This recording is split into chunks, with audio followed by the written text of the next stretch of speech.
میرا جنم ایسے علاقے میں ہوا جہاں عورت کے لیے قوانین بہت سخت تھے۔ قانون کے بجائے روایات اور رواج کہوں تو زیادہ صحیح ہوگا۔ ہمارا گھرانہ زیادہ پڑھا لکھا نہ تھا، مگر والدین بچوں پر سختی کرتے تھے، مگر اس قدر نہیں کہ وہ ذہنی تناؤ کا شکار ہو جائیں۔ والدین نے مجھے بچپن میں پیار دیا اور میں ایک نارمل شخصیت کی حامل فرد تھی۔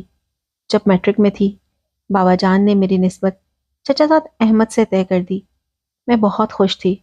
احمد مجھے پسند تھا، آپس میں محبت تھی، لیکن اس وقت تو بہن بھائیوں جیسی کہ ہم معصوم تھے، ایک ہی گھر میں رہتے تھے جس کو دیوار کے ذریعے دو حصوں میں تقسیم کر دیا گیا تھا کیونکہ بچے بڑے ہو گئے تھے۔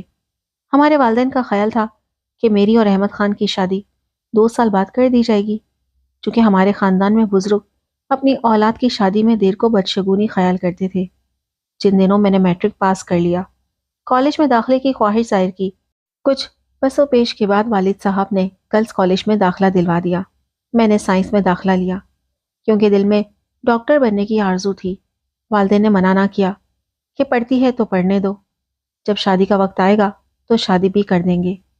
فرسٹ ایئر میں تھی کہ ایک دن خالہ جان بیٹی کی شادی کا کارڈ دینے آ گئی۔ مجھے خوشی ہوئی، تفریح کا کوئی موقع نکلا۔ کافی دنوں سے بوریت تھی جو کہ بڑھتی جا رہی تھی۔ خالہ زاد کی شادی پر ہم اور چچا کے اہل خانہ اکٹھے 2 دن پہلے اسلام آباد گئے تاکہ شادی کے انتظامات میں ہاتھ بٹا سکے۔ جاتے ہی میرے بھائی اور چچا زاد خالہ کے بیٹوں کے ساتھ کاموں میں لگ گئے۔ بارات والے دن ہم سب بڑے اہتمام سے تیار ہوئے۔ احمد نے بھی خوبصورت اور منفرد لباس زیب تن کیا۔ وہ 3 پیس سوٹ میں خوب ہی جچ رہا تھا اور میں بار بار اپنے ہونے والے جیون ساتھی کو دیکھ رہی تھی۔ وہ بہت خوبصورت لگ رہا تھا۔ میں بھی بہت خوب تیار ہوئی تھی۔ میرا لباس سب لڑکیوں سے زیادہ خوبصورت تھا، مگر میں نے محسوس کیا کہ میرا منگیتر میری طرف دیکھنے کے بجائے کسی اور سم دیکھ رہا ہے۔ مجھے بہت دکھ ہوا، پھر سوچا کہ خواہ جیلس ہو رہی ہوں، وہ تو ویسے ہی اس لڑکی کو دیکھ رہا ہوگا کہ ہر لڑکی کو دیکھنا لڑکوں کی فطرت ہوتی ہے۔ رخصتی کا وقت آ گیا۔ دلہن کو دلہا والے لے کر چلے گئے۔ جب ہم گھر لوٹے، میں نے احمد کو کھویا کھویا پایا۔ پوچھا، کیا ہوا احمد؟ کیوں اس قدر کھوئے کھوئے ہو؟ مجھے بھی تو کچھ بتاؤ۔ اسے کہا، تم ہی کو بتاؤں گا اپنے دل کی بات، اور کسے بتاؤں گا؟ لیکن پھر تم کو میری مدد کرنی ہوگی۔ وعدہ کرو میری مدد کرو گی نا؟ میں نے وعدہ کر لیا کہ احمد تو مجھے اپنی جان سے بڑھ کر عزیز تھا۔ اس نے مجھ پر اعتماد کیا۔ وہ شروع سے مجھ پر اعتماد کرتا تھا۔ کہنے لگا، مجھے ایک لڑکی پسند آ گئی ہے، کیونکہ تم میری ہمراز ہو، اس لیے دل کی بات تم ہی سے کہتا ہوں۔ کون ہے وہ؟ نام تو بتاؤ۔ اس کا نام مہرین ہے، اور تمہارے ساتھ ساتھ پھرتی تھی۔ اچھا وہ، میں نے کہا، وہ تو میری دوست ہے اور ہم جماعت بھی۔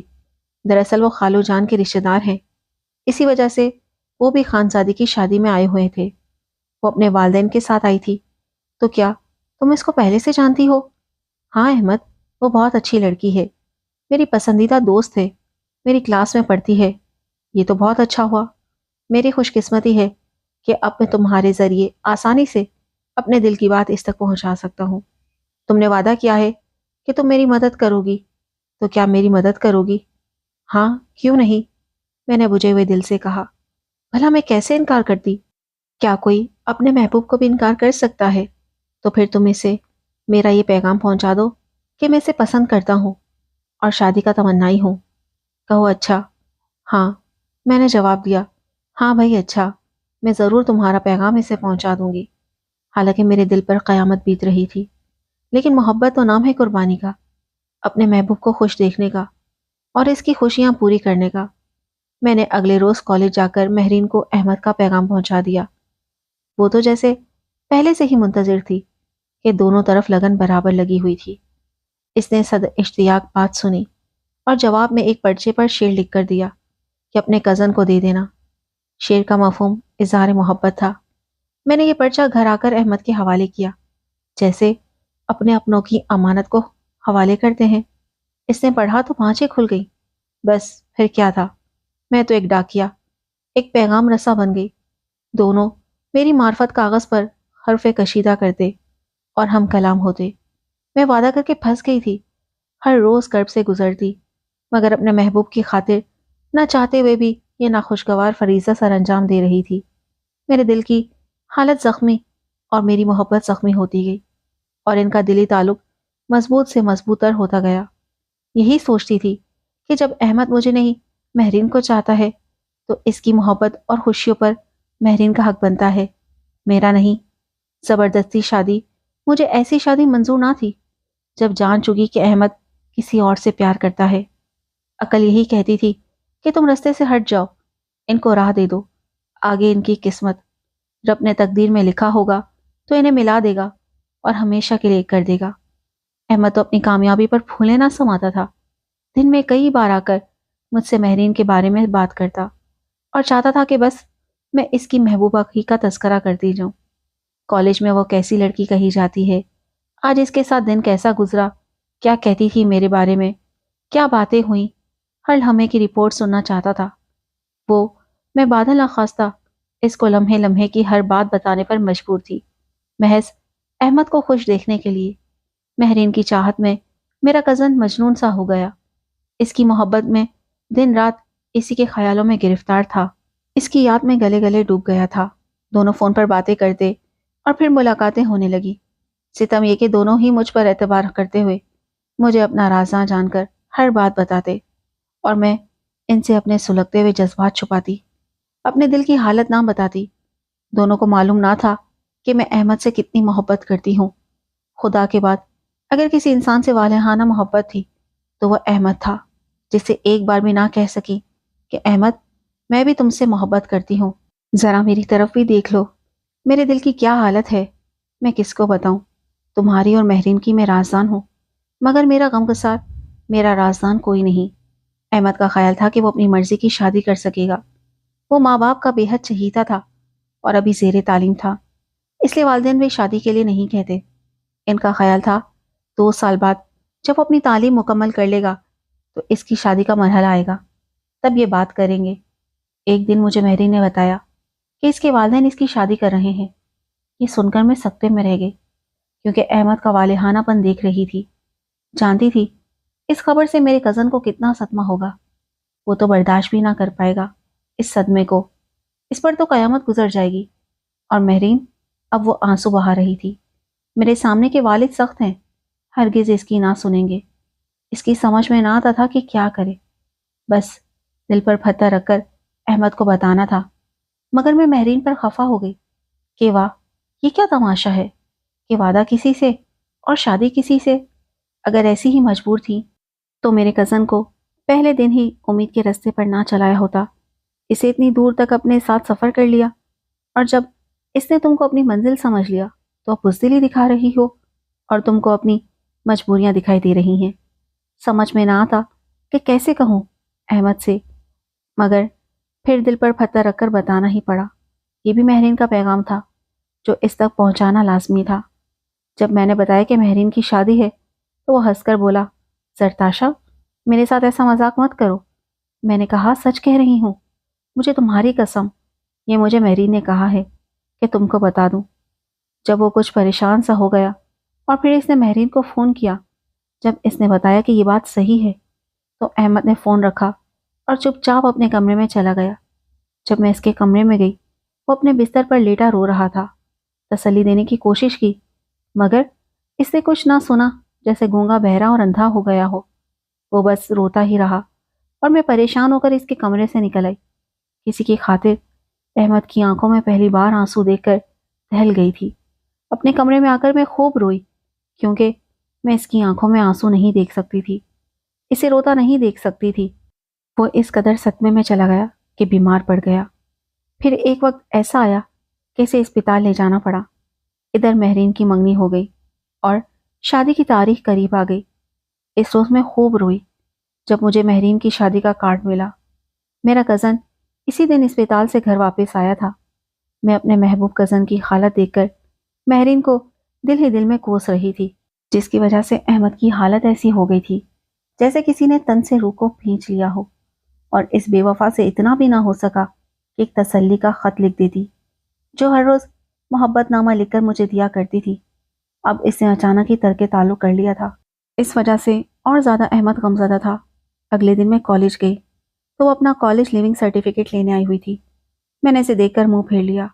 دوڑ کر میرے پاس آئی اور میرے دونوں ہاتھ پکڑ کر التجا کرنے لگی، سر تاشا، مجھ سے منہ مت پھیرو، میری بات سن لو، آج میرا آخری کام کر دو، پھر شاید ہم کبھی مل سکیں گے یا نہیں، خدا معلوم۔ میں مجبور ہوں، اور میری مجبوری اس خط سے احمد پر ہی نہیں تم پر بھی ظاہر ہو جائے گی۔ اس کی آنکھوں میں آنسو بھرے تھے، چہرہ زرد، اور چہرے پر ایسا کرب تھا کہ میں سمجھ گئی کہ وہ کچھ خوشی سے احمد سے جدا نہیں ہو رہی، واقعی مجبور ہے۔ میں نے خط اس سے لے لیا، گھر آ کر اپنے کمرے میں بیٹھ کر مہرین کا خط پڑھا۔ لکھا تھا، اس وقت جو کچھ میرے ساتھ ہو رہا ہے، ایسا میں سوچ بھی نہ سکتی تھی کہ میں تم سے جدا کر دی جاؤں گی، مگر یہ میری سوتیلی ماں نے کرایا ہے۔ میں کب تم سے جدا ہونا چاہتی تھی، لیکن ان ظالموں نے جدا ہونے پر مجبور کر دیا۔ اب صرف تم سے ہی نہیں، شاید میں ہر کسی سے اس دنیا اور اپنی زندگی سے بھی جدا ہو کر چلی جاؤں گی۔ میں آج ابو کے سامنے بول پڑی، انہوں نے مجھے مارا، تبھی میں نے غصے اور رنج میں کچھ کھا لیا ہے۔ وہ ایک زہریلی دوا تھی۔ اس وقت میرے دل میں جلن ہو رہی ہے اور کھانسی کے ساتھ منہ سے خون آیا ہے، تبھی بہانے سے دوڑی کالج آئی ہوں تاکہ زرتاشا کو تمہارے نام یہ آخری خط دے سکوں۔ معلوم نہیں واپس زندہ گھر پہنچ بھی پاؤں گی یا نہیں۔ بے شک میرا اس طرح مر جانا تمہارے لیے بہت دردناک ہوگا، اس لیے اس خط کے ساتھ وہ دوا ارسال کر رہی ہوں کہ میری موت کی خبر سنو تو برداشت کر لینا، اگر برداشت نہ کر سکو تو پھر اسے کھا لینا، کیونکہ میں نے بھی اس کو کھایا ہے۔ اگر میری موت کے بعد آپ میں زندہ رہنے کا دم ہو تو پھر ضرور اس بڑیا کو گرا دینا۔ میں نے تو صرف وفا کی خاطر یہ زہر پھانکا ہے، کیونکہ تم سے جدا ہو کر میں کسی اور کے ساتھ نئی زندگی شروع نہیں کر سکتی۔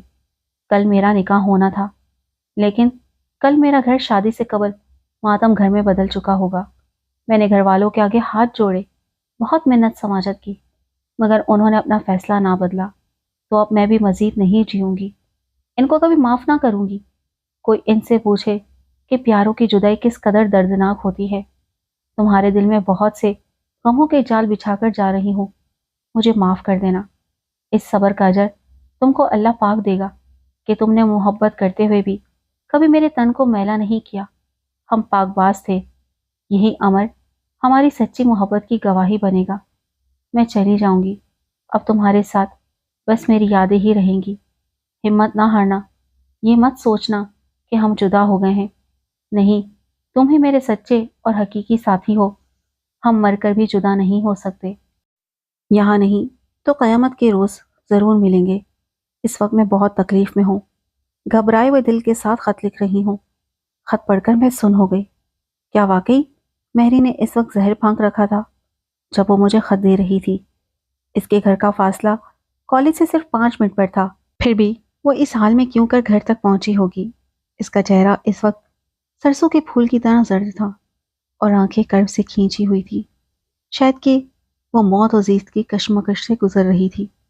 دل نے کہا کہ یہ خط احمد کو مت دینا، مگر میں نے کہا کہ نہیں، اسے دینا ہی ہوگا، ورنہ وہ عمر بھر امید و سیم کی کشتی میں سوار رہے گا۔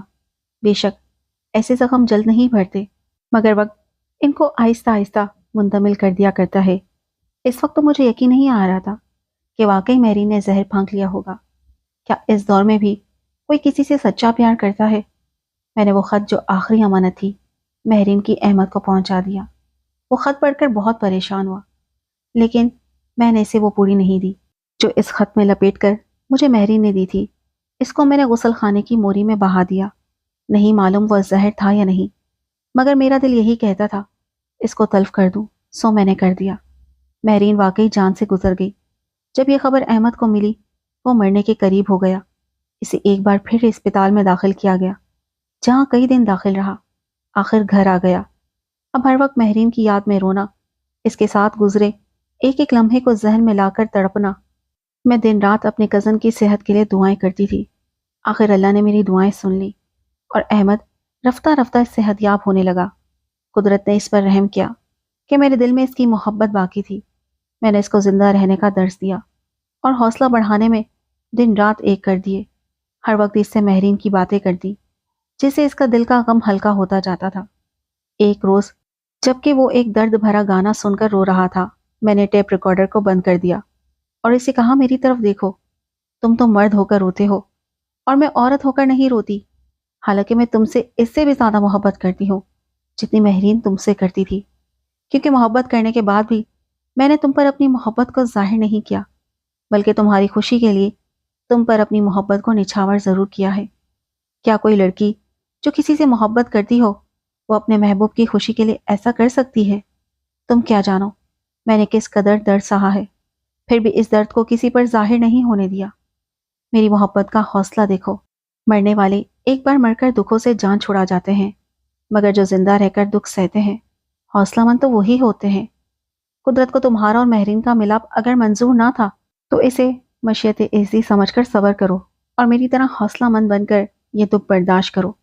ایسا کہتے ہوئے میرے رخساروں پر بھی آنسو بہ نکلے۔ تب اس کے دل پر واقعی اثر ہوا۔ اس نے میرے بارے میں سوچا، چند دن سوچتا رہا ہوگا کہ والد صاحب اور چچا جان نے ہماری شادی کا اعلان کر دیا۔